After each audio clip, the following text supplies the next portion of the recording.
भगवान श्री कृष्ण के चरण कमलों की वंदना करते हुए श्रीमद् भागवत कथा का आरंभ करते हैं। ओम नमो भगवते वासुदेवाय नमः। ओम नमो भगवते वासुदेवाय नमः। अथ विंशो अध्याय। ब्रह्मा जी की रची हुई अनेक प्रकार की सृष्टि का वर्णन। सौनक जी कहते हैं, सूत जी, पृथ्वी रूप आधार पाकर स्वयंभू मनु ने आगे होने वाली संतति को उत्पन्न करने के लिए किन किन उपायों का अवलंबन किया। विदुर जी बड़े ही भगवत भक्त और भगवान श्री कृष्ण के अनन्य सुहृद थे। इसीलिए उन्होंने अपने बड़े भाई धृतराष्ट्र को उनके पुत्र दुर्योधन के सहित भगवान श्री कृष्ण का अनादर करने के कारण अपराधी समझकर त्याग दिया था। वे महर्षि द्रैपायन के पुत्र थे और महिमा में उनमें किसी प्रकार से कम नहीं थे तथा सब प्रकार भगवान श्री कृष्ण के आश्रित और कृष्ण भक्तों के अनुगामी थे। तीर्थ सेवन से उनका अंतःकरण और भी शुद्ध हो गया था। उन्होंने कुशावत क्षेत्र में बैठे हुए तत्व ज्ञानियों में श्रेष्ठ मैत्रेय जी के पास जाकर और क्या पूछा। सूत जी, उन दोनों में वार्तालाप होने पर श्री हरि के चरणों से संबंध रखने वाली बड़ी पवित्र कथाएं हुई होंगी, जो उन्हीं चरणों से निकले हुए गंगा जल के समान संपूर्ण पापों का नाश करने वाली होगी। सूत जी, आपका मंगल हो। आप हमें भगवान की वे पवित्र कथा सुनाइए। प्रभु के उदार चरित्र तो कीर्तन करने योग्य होते हैं। भला ऐसा कौन रसिक होगा जो श्री हरि के लीलामृत का पान करते करते तृप्त हो जाए। नैमिषारण्य वासी मुनियों के इस प्रकार पूछने पर उग्रश्रवा सूत जी ने भगवान में चित्त लगाकर उनसे कहा, सुनिए। सूत जी ने कहा, मुनिगण अपनी माया से वराह रूप धारण करने वाले श्री हरि की रसातल से पृथ्वी को निकालने और खेल में ही तिरस्कार पूर्वक नाच को मार डालने की लीला सुनकर विदुर जी को बड़ा आनंद हुआ और उन्होंने मुनिवर मैत्रेय जी से कहा। विदुर जी ने कहा, ब्राह्मण, आप परोक्ष विषयों को भी जानने वाले हैं, अतः यह बतलाइए कि प्रजापतियों के पति श्री ब्रह्मा जी ने मरीचि आदि प्रजापतियों को उत्पन्न करके फिर सृष्टि को बढ़ाने के लिए क्या किया। मरीचि आदि मुनीश्वरों ने और स्वयंभू मनु ने ब्रह्मा जी की आज्ञा से किस प्रकार प्रजा की वृद्धि की। क्या उन्होंने इस जगत को पत्नियों के सहयोग से उत्पन्न किया या अपने अपने कार्य में स्वतंत्र रहकर अथवा सबने एक साथ मिलकर इस जगत की रचना की। श्री मैत्रेय जी ने कहा, विदुर जी, जिसकी गति को जानना अत्यंत कठिन है, उस जीवों के प्रारब्ध, प्रकृति की नियंता, पुरुष और काल, इन तीनों हेतुओं से तथा भगवान की सन्निधि से त्रिगुण में प्रकृति में श्रोक होने पर उससे महतत्व उत्पन्न हुआ। दैव की प्रेरणा से रजः प्रधान महतत्व से वैकारिक, राजस और तामस तीन प्रकार का अहंकार उत्पन्न हुआ। उसने आकाश आदि पांच पांच तत्वों के अनेक वर्ग प्रकट किए। वे सब अलग अलग रहकर भूतों के कार्य रूप ब्रह्मांड की रचना नहीं कर सकते थे। इसलिए उन्होंने भगवान की शक्ति से परस्पर संगठित होकर एक स्वर्ण वर्ण अंड की रचना की। वह अंड चेतना शून्य अवस्था में 1000 वर्षों से भी अधिक समय तक कारण अवधि के जल में पड़ा रहा। फिर उसमें श्री भगवान ने प्रवेश किया।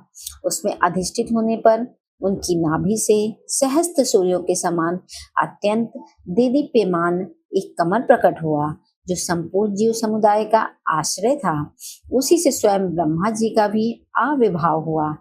जब ब्रह्मांड के गर्भरूप जल में शयन करने वाले श्री नारायण देव ने ब्रह्मा जी के अंतःकरण में प्रवेश किया, तब वे पूर्व कल्पों में अपने ही द्वारा निश्चित की हुई नाम रूपमयी व्यवस्था के अनुसार लोगों की रचना करने लगे।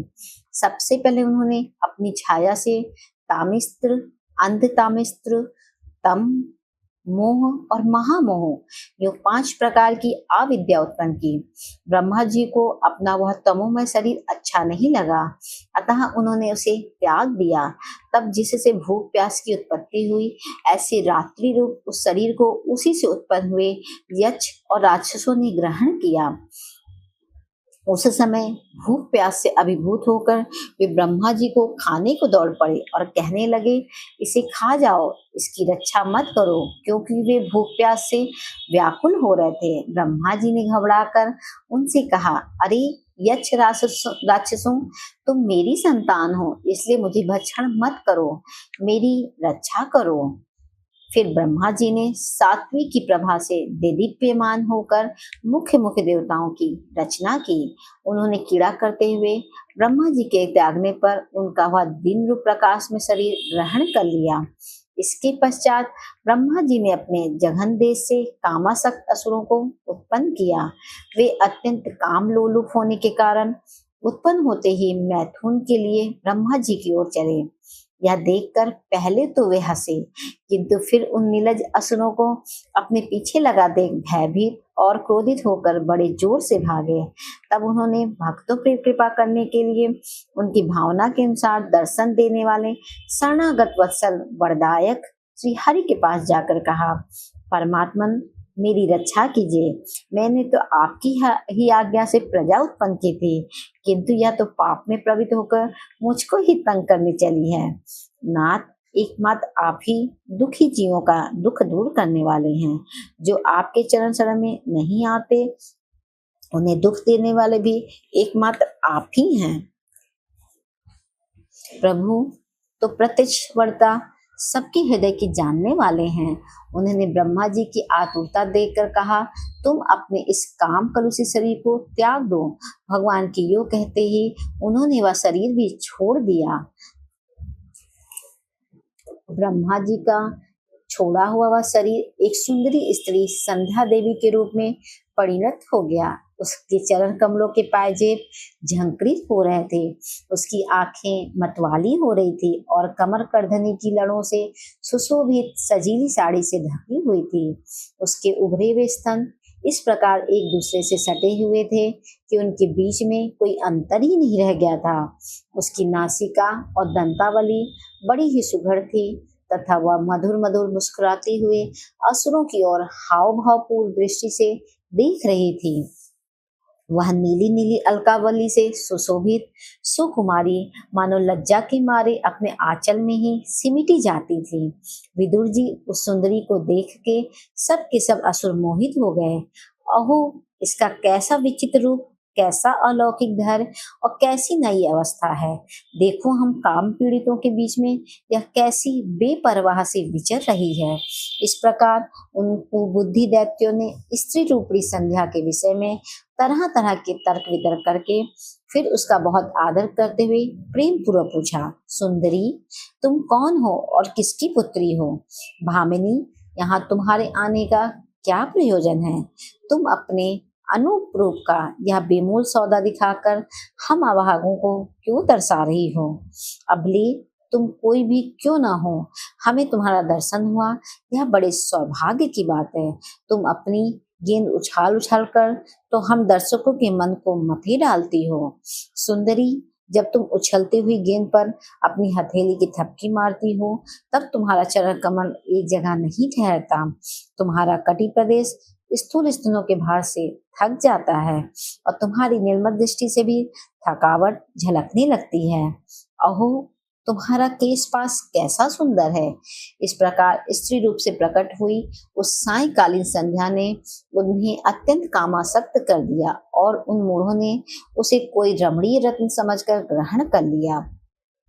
तदंतर ब्रह्मा जी ने गंभीर भाव से हंसकर अपनी कांतिमयी मूर्ति से, जो अपने सौंदर्य का मानो आप ही आस्वादन करती थी, गंधर्व और अप्सराओं को उत्पन्न किया।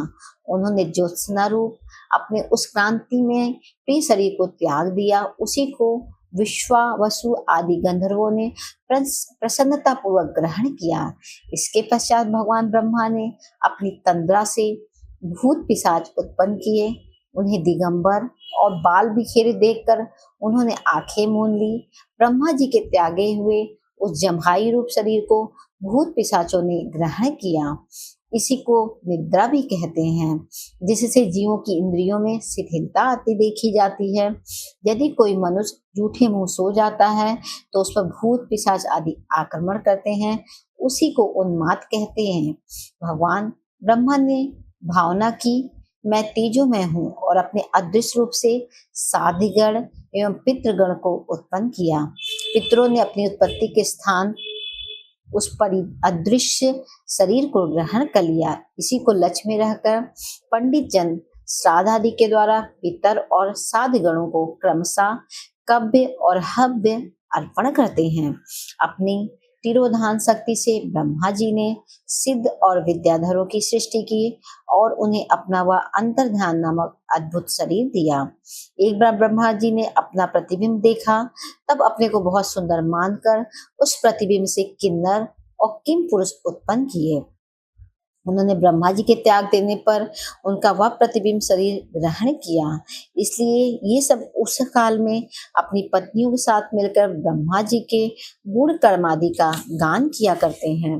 एक बार ब्रह्मा जी ने सृष्टि की वृद्धि न होने के कारण बहुत चिंतित होकर हाथ पैर आदि अवयवों को फैलाकर लेट गए और फिर क्रोधवश उस भोगमय शरीर को त्याग दिया। उससे जो बाल झड़ कर गिरे वे अही हुए और उसके हाथ पैर सिकोड़ कर चलने से क्रूर स्वभाव सर्प और नाग हुए, जिनका शरीर फर्ण रूप से कंधे के पास बहुत फैला हुआ था।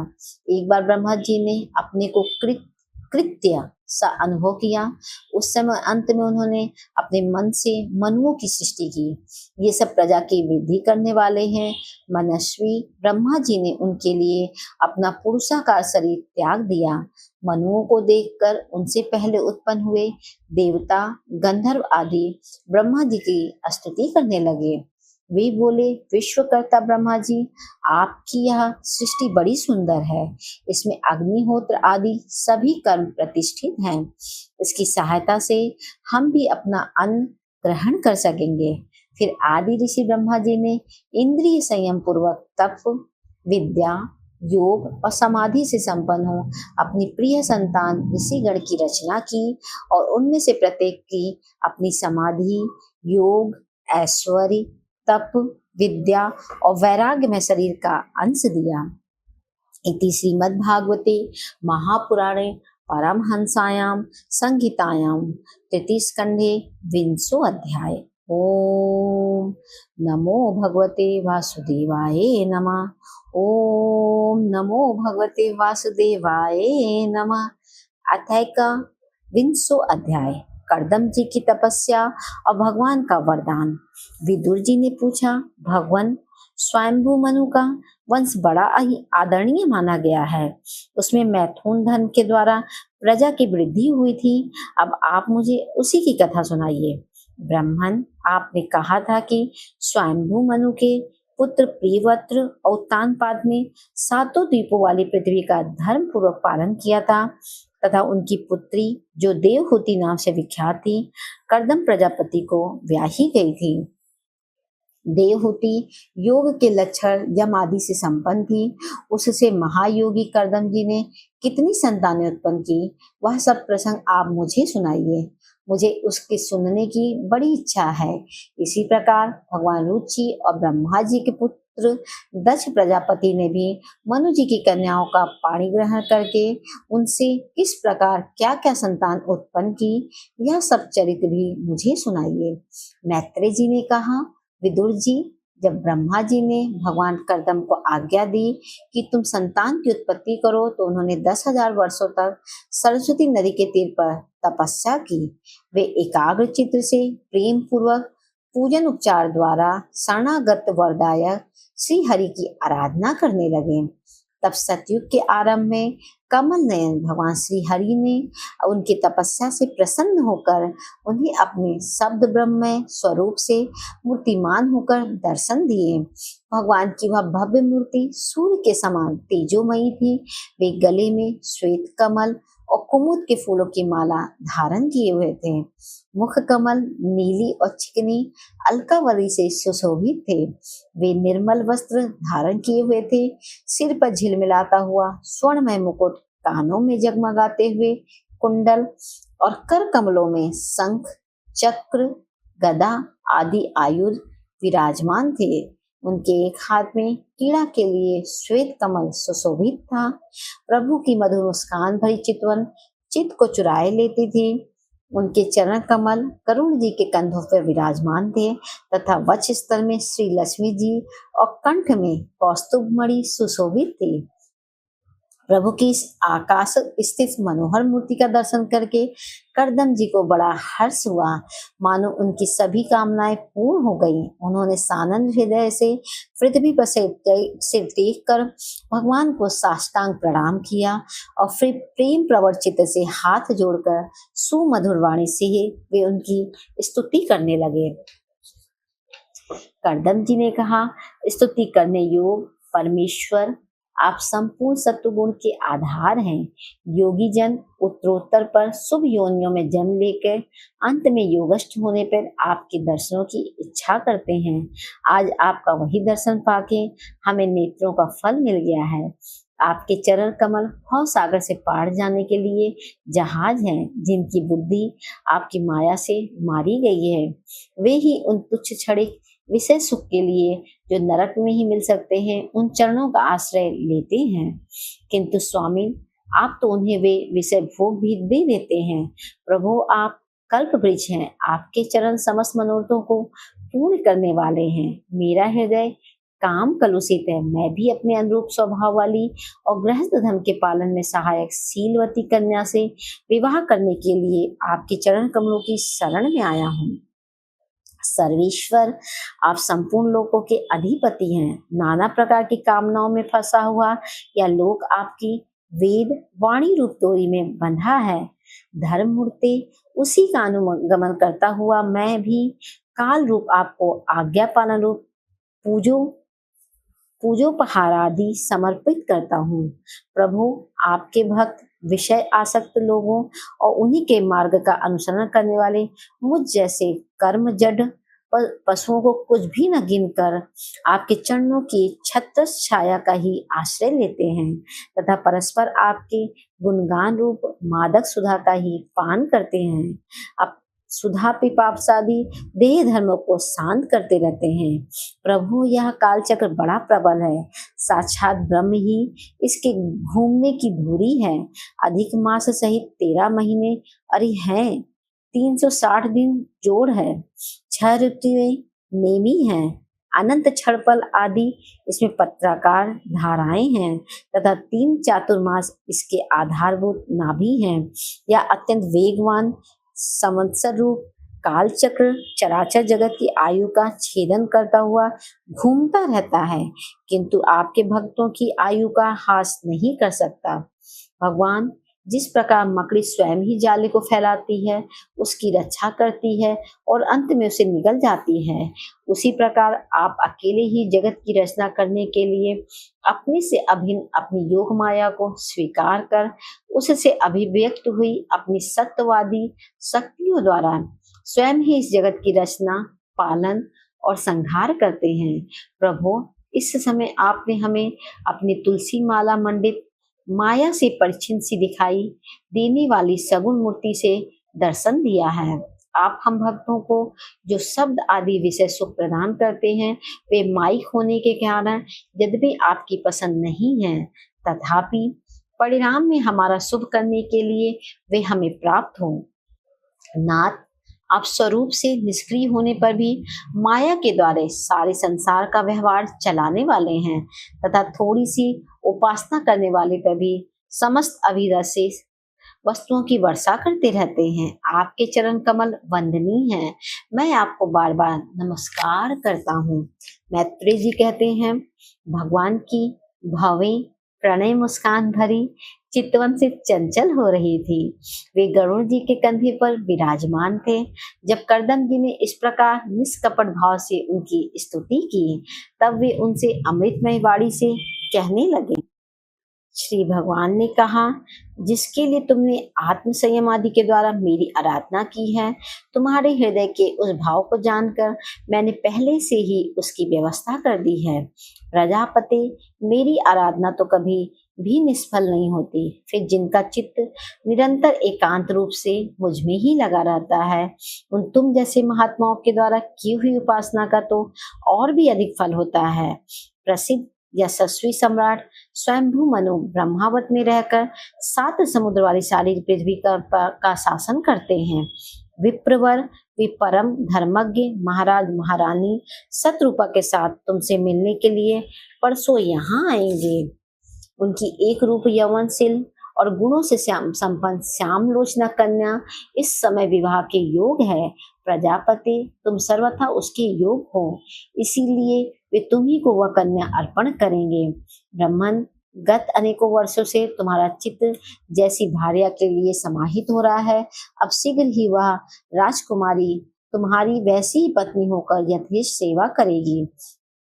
वह तुम्हारा वीर अपने गर्भ में धारण कर उससे 9 कन्याएं उत्पन्न करेगी और फिर तुम्हारी उन कन्याओं से लोक रीति के अनुसार मरीचि आदि ऋषिगण पुत्र उत्पन्न करेंगे। तुम भी मेरी आज्ञा का अच्छी तरह पालन करने में शुद्ध चित्त हो, फिर अपने सब कर्मों का फल मुझे अर्पण कर मुझको ही प्राप्त होगे। जीवों पर दया करते हुए तुम आत्मज्ञान प्राप्त करोगे, फिर सबको अभय दान दे अपने सही संपूर्ण जगत का मुझ में और मुझको अपने में स्थित देखोगे। महामुनि मैं भी अपने अंश कला रूप से तुम्हारे वीर द्वारा तुम्हारी पत्नी देवहूति के गर्भ में अवतीर्ण होकर सांख्य शास्त्र की रचना करूंगा। मैत्रेय जी कहते हैं, विदुर जी कर्दम ऋषि से इस प्रकार संभाषण करके इंद्रियों के अंतःमुख होने पर प्रकट होने वाले श्री हरि सरस्वती नदी से घिरे हुए बिंदुसर तीर्थ से अपने लोक को चले गए। भगवान के सिद्ध मार्ग की सभी सिद्धेश्वर प्रशंसा करते हैं। वे कर्दम जी के देखते देखते अपने लोक को सिधार गए। उस समय गरुड़ जी के पक्षों से जो शाम की आधारभूता ऋचाएं निकल रही थी, उन्हें वे सुनते जाते थे। विदुर जी श्री हरि के चले जाने पर भगवान कर्दम उनके बताए हुए समय की प्रतीक्षा करते हुए बिंदु सरोवर पर ही ठहरे रहे। वीरवर इधर मनु जी भी महारानी शत्रुपा के साथ स्वर्ण जटित रथ पर सवार होकर तथा उस पर अपनी कन्या को भी बिठाकर पृथ्वी पर विचरते हुए जो दिन भगवान ने बताया था, उसी दिन शांति परायण महर्षि कर्दम के उस आश्रम पर पहुंचे। सरस्वती के जल से भरा हुआ यह बिंदु सरोवर वह स्थान है जहां अपने शरणागत भक्त कर्दम के प्रति उत्पन्न हुए। अत्यंत करुणा की वशीभूत हुए भगवान के नेत्रों से आंसुओं की बूंदें गिरी थी। यह तीर्थ बड़ा पवित्र है, इसका जल कल्याणमय और अमृत के समान मधुर है तथा महर्षिगण सदा इसका सेवन करते हैं। उस समय बिंदु सरोवर पवित्र वृक्ष लताओं से घिरा हुआ था, जिनमें तरह तरह की बोली बोलने वाले पवित्र मृग और पक्षी रहते थे। वह स्थान सभी ऋतुओं के फल और फूलों से संपन्न था और सुंदर वनश्रेणी भी उसकी शोभा बढ़ाती थी। वहां झुंड के झुंड मतवाले पक्षी चहक रहे थे, मतवाले भौरे मंडरा रहे थे, उन्मत्त मयूर अपने पिछ फैला फैला कर नट की भांति नृत्य कर रहे थे और मतवाले कोकिल कुहू कुहू करके मानो एक दूसरे को बुला रहे थे। वह आश्रम कदम्ब, चंपक, अशोक, करंज, बकुल, असन, कुंद, मंदार, कुटज और नए नए आम के वृक्षों से अलंकृत था। वहां जलकाग, बत्तख आदि जल पर तैरने वाले पक्षी, हंस, कुरर, जलमुर्ग, सारस, चकवा और चकोर मधुर स्वर से कलरव कर रहे थे। हरिण, सुअर, स्याही, नीलगाय, हाथी, लंगूर, सिंह, वानर, नेवले और कस्तूरी मृग आदि पशुओं से भी वह आश्रम घिरा हुआ था। आदिराज महाराज मनु ने उस उत्तम तीर्थ में कन्या के सहित पहुंचकर देखा कि मुनिवर कर्दम अग्निहोत्र से निवृत्त होकर बैठे हुए हैं। बहुत दिनों तक उग्र तपस्या करने के कारण वे शरीर से बड़े तेजस्वी दिख पड़ते थे तथा भगवान के स्नेहपूर्ण चितवन के दर्शन और उनके उच्चारण किए हुए कर्णामृत रूप सुमधुर वचनों को सुनने से इतने दिनों तक तपस्या करने पर भी वे विशेष दुर्बल नहीं जान पड़ते थे। उनका शरीर लंबा था, नेत्र कमल दल के समान विशाल और मनोहर थे, सिर पर जटाएं सुशोभित थी और कमर में चीर वस्त्र थे। वे निकट से देखने पर बिना शान पर चढ़ी हुई महामूल्य मणि के समान मलिन जान पड़ते थे। भगवान स्वयंभू मनु को अपनी कुटी में आकर प्रणाम करते देख उन्होंने उन्हें आशीर्वाद से प्रसन्न किया और यथोचित आतिथ्य की रीति से उनका स्वागत सत्कार किया। जब मनु जी उनकी पूजा ग्रहण कर स्वस्थ चित्त से आसन पर बैठ गए, तब मुनिवर कर्दम ने भगवान की आज्ञा का स्मरण कर उन्हें मधुर वाणी से प्रसन्न करते हुए इस प्रकार कहा, देव, आप भगवान विष्णु की पालन शक्ति रूप हैं, इसलिए आपका घूमना फिरना निसंदेह सज्जनों की रक्षा और दुष्टों के संहार के लिए होता है। आप साक्षात विशुद्ध विष्णु स्वरूप हैं तथा भिन्न भिन्न कार्यों के लिए सूर्य, चंद्रमा, अग्नि, इंद्र, वायु, यम, धर्म और वरुण आदि रूप धारण करते हैं। आपको नमस्कार है। आप मड़ियों से जड़े हुए जयदायक रथ पर सवार हो। आपके प्रचंड धनुष की टंकार करते हुए उस रथ की घड़घड़ाहट से ही पापियों को भयभीत कर देती है तथा अपनी सेना के चरणों से रौंदे हुए भूमंडल को कपाते अपनी उस विशाल सेना को साथ लेकर पृथ्वी पर सूर्य के समान विचरते हैं। यदि आप ऐसा ना करें तो चोर डाकू भगवान की बनाई हुई वर्णाश्रम धर्म की मर्यादा को तत्काल नष्ट कर दें तथा विषय लोलुप निरंकुश मानवों द्वारा सर्वत्र अधर्म फैल जाए। यदि आप संसार की ओर से निश्चित हो जाएं तो यह लोग दुराचारियों के पंजे में पड़कर नष्ट हो जाए। तो भी वीरवर, मैं आपसे पूछता हूँ कि इस समय यहाँ आपका आगमन किस प्रयोजन से हुआ है। मेरे लिए जो आज्ञा होगी उसे मैं निष्कपट भाव से सहर्ष स्वीकार करूँगा। इति श्रीमद्भागवते महापुराणे परमहंसायां संहितायां तृतीय स्कंदे एकविंशो अध्याय। ओम नमो भगवते वासुदेवाय नमः। ओम नमो भगवते वासुदेवाय नमः। अथ द्वाविंशो अध्याय। देवहूति के साथ कर्दम प्रजापति का विवाह। श्री मैत्रेय जी कहते हैं, विदुर जी, इस प्रकार जब कर्दम जी ने मनु जी के संपूर्ण गुणों और कर्मों की श्रेष्ठता का वर्णन किया तो उन्होंने उन निवृत्ति परायण मुनि से कुछ सकुचा कर कहा। मनु जी ने कहा, मुनि, वेद मूर्ति भगवान ब्रह्मा ने अपने वेदमय विग्रह की रक्षा के लिए तप, विद्या और योग से संपन्न तथा विषयों में अनासक्त आप ब्राह्मण को अपने मुख से प्रकट किया है और फिर उन सहस्त्र चरणों वाले विराट पुरुष ने आप लोगों की रक्षा के लिए ही अपने सहस्त्रों भुजाओं से हम क्षत्रियों को उत्पन्न किया है। इस प्रकार ब्राह्मण उनके हृदय और क्षत्रिय शरीर कहलाते हैं। अतः एक ही शरीर से समृद्ध होने के कारण अपनी अपनी और एक दूसरे की रक्षा करने वाले उन ब्राह्मण और क्षत्रियों की वास्तव में श्री हरि रक्षा करते हैं, जो समस्त कार्य कारण रूप होकर भी वास्तव में निर्विकार है। आपके दर्शन मात्र से ही मेरे सारे संदेह दूर हो गए, क्योंकि आपने मेरी प्रशंसा के मिश्र से स्वयं ही प्रजा पालन की इच्छा वाले राजा के धर्मों का बड़े प्रेम से निरूपण किया। आपका दर्शन अजितेंद्रिय पुरुषों को बहुत दुर्लभ है। मेरा बड़ा भाग्य है जो मुझे आपका दर्शन हुआ और मैं आपके चरणों की मंगलमय रज अपने सिर पर चढ़ा सका। मेरे भाग्योदय से आपने मुझे राजधर्मों की शिक्षा देकर मुझ पर महान अनुग्रह किया और मैंने भी शुभ प्रारब्ध का उदय होने से ही आपकी पवित्र वाणी कान खोल कर सुनी। मुनि, इस कन्या के स्नेहवश मेरा चित्त बहुत चिंताग्रस्त हो रहा है, अतः मुझ दीन की यह प्रार्थना आप कृपा पूर्वक सुने। यह मेरी कन्या जो प्रियवत और उत्तानपाद की बहन है, अवस्था, शील और गुण आदि में अपने योग्य पति को पाने की इच्छा रखती है।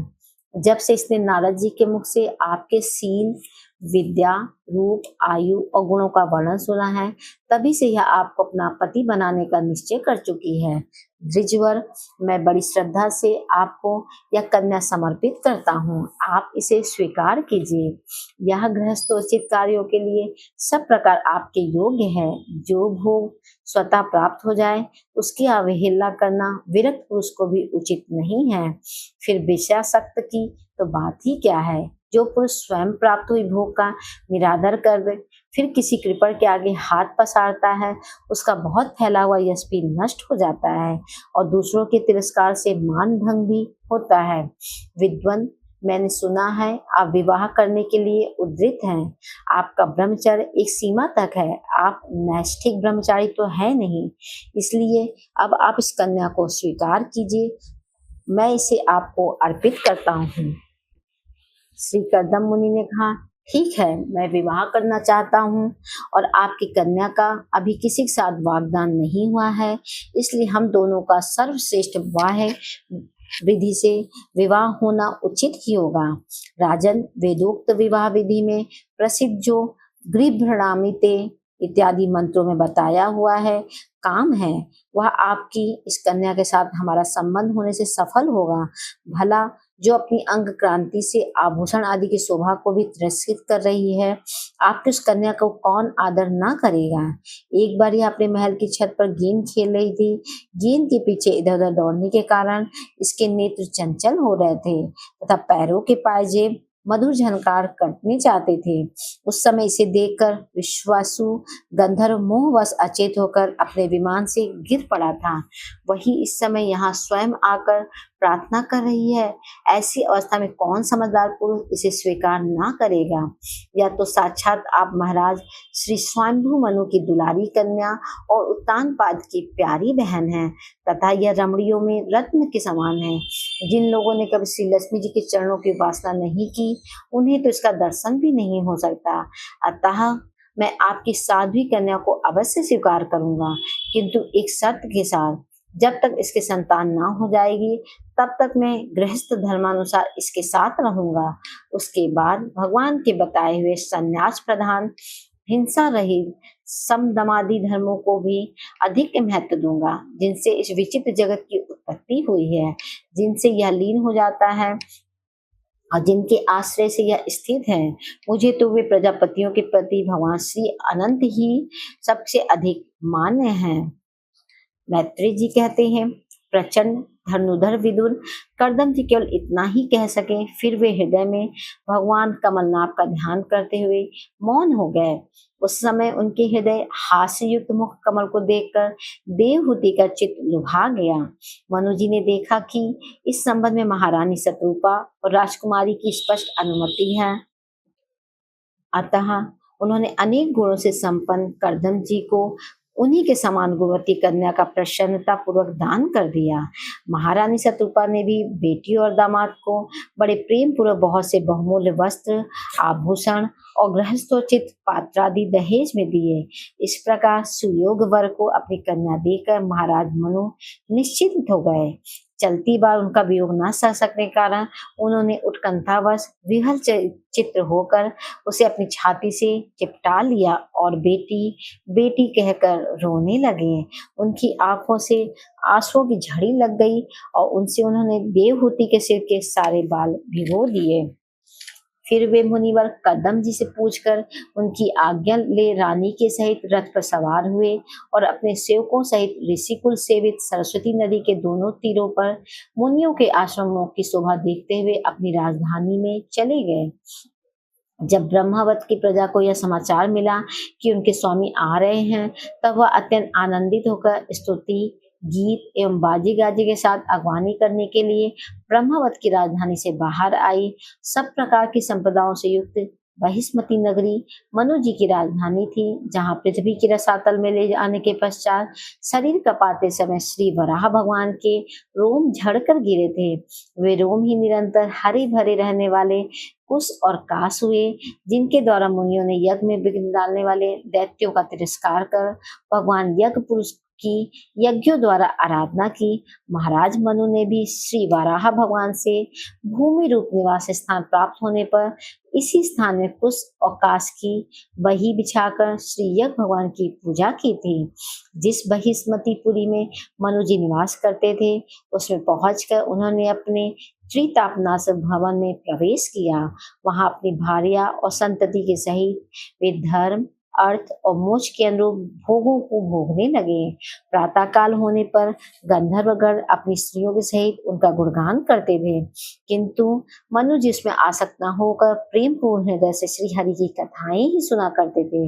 वे इच्छानुसार भोगों का निर्माण करने में कुशल थे, किंतु मननशील और भगवत परायण होने के कारण भोग उन्हें किंचित भी विचलित नहीं कर पाते थे। भगवान विष्णु की कथाओं का श्रवण, ध्यान, रचना और निरूपण करते रहने के कारण उनके मनवंतर को व्यतीत करने वाले क्षण कभी व्यर्थ नहीं जाते थे।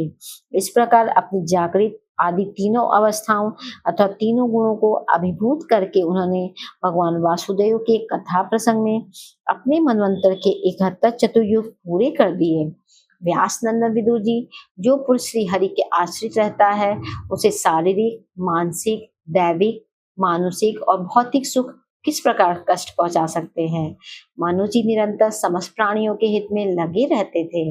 मुनियों के पूछने पर उन्होंने मनुष्यों के तथा समस्त वर्ण और आश्रमों के अनेक प्रकार के मंगलमय धर्मों का भी वर्णन किया है। जगत के सर्वप्रथम सम्राट महाराज मनु वास्तव में कीर्तन के योग्य थे। यह मैंने उनके अद्भुत चरित्र का वर्णन किया। अब उनकी कन्या देवहूति का प्रभाव सुनो। इति श्रीमद्भागवते महापुराणे परमहंसाया संहितायां तृतीय स्कंधे द्वाविंशो अध्याय। ओम नमो भगवते वासुदेवाय नमः। ओम नमो भगवते वासुदेवाय नमः।